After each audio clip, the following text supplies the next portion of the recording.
I've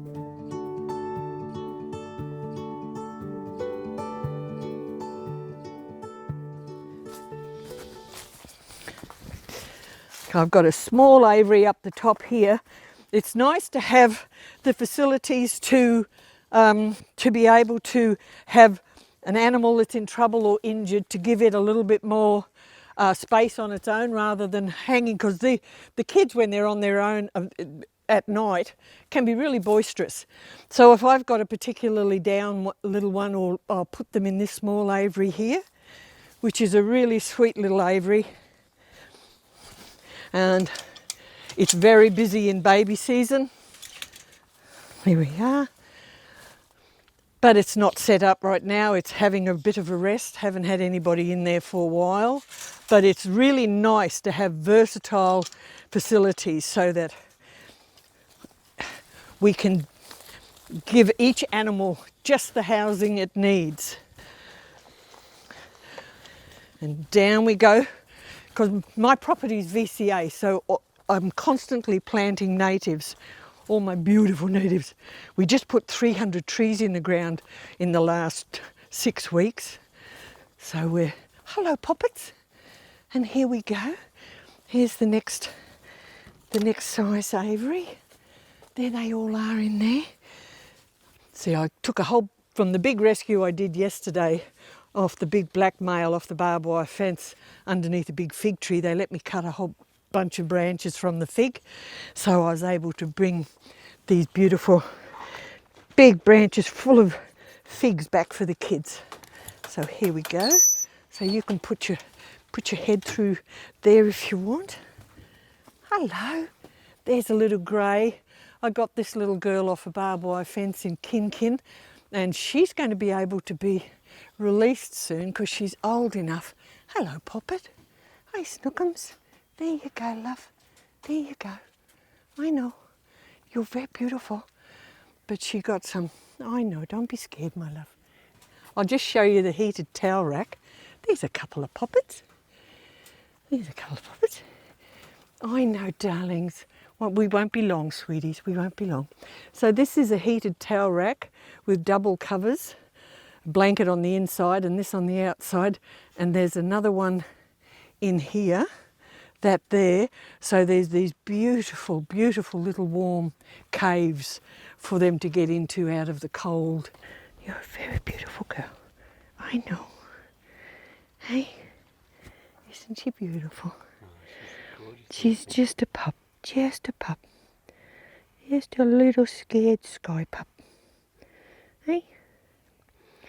I'm going to put you with the other kids. Yes, I am. I'm going to give you a drink of milk in a bit. Hang on. Yes, you're very beautiful. I know. But she got, this is where, here we are. I know, lovely. I know.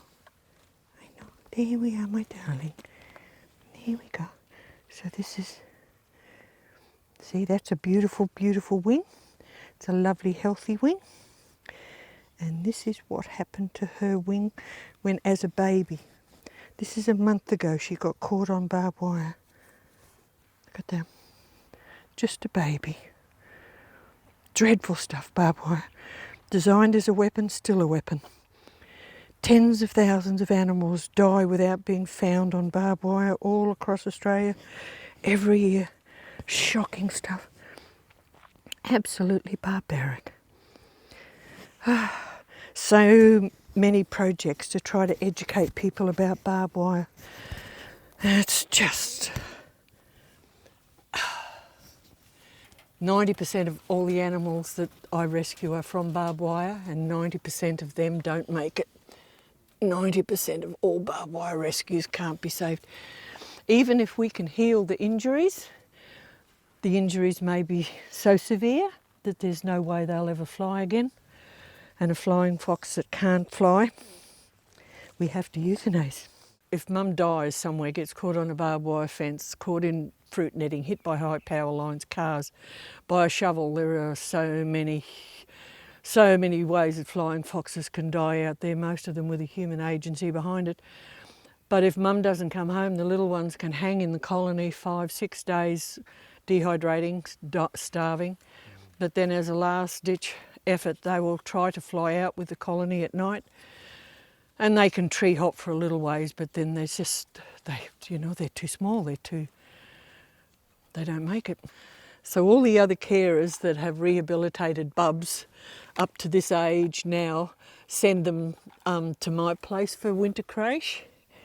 So we get all of the bubs of a certain age together, because these guys, they thrive better in numbers. They're a colony animal.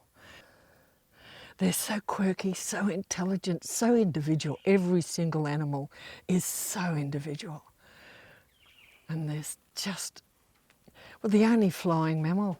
People often ask, why do they hang upside down? Well, the whole thing is then, because they're a mammal, not a bird, they don't have hollow bones. So they've got normal, as in human bones.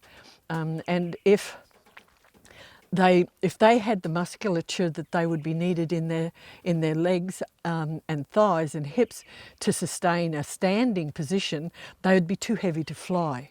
So wonderful evolution evolved them to hang. So they have absolutely no musculature in their lower legs, no added weight. All their weight is in their shoulder muscles, in their pecs, in their flying muscles. And that is the reason why these glorious creatures hang upside down. Well, they're about 50 million years old, 50 to 60 million years old, these guys. So considering humans only clambered out of the swamp and started messing the planet up about 250,000 years ago, these guys have been around for a very long time. And the oldest fossils, about 50, 60 million years ago. So the process of evolution, where they came from, the missing links taking them back, well, they just haven't been found. But the oldest fossils, absolutely, and the microbats are even older. But in Australia, these guys evolved in Australia with the gum trees. So they co-evolved to be so mutually dependent that most of the gum trees, they only put out the bulk of the highest pollen count is in the early morning, midnight, 2, 3 o'clock. And that's an evolutionary adaptation that targets the flying foxes, benefits the flying foxes, and they get the highest. So in the daytime, a lot of the birds and things that get in and feed in and nectar feed, but they're not necessarily pollinating because the stigma doesn't open up until at night time, so it's the flying foxes that are doing the pollinating. The other animals in the daytime are only getting a good feed, but not necessarily pollinating.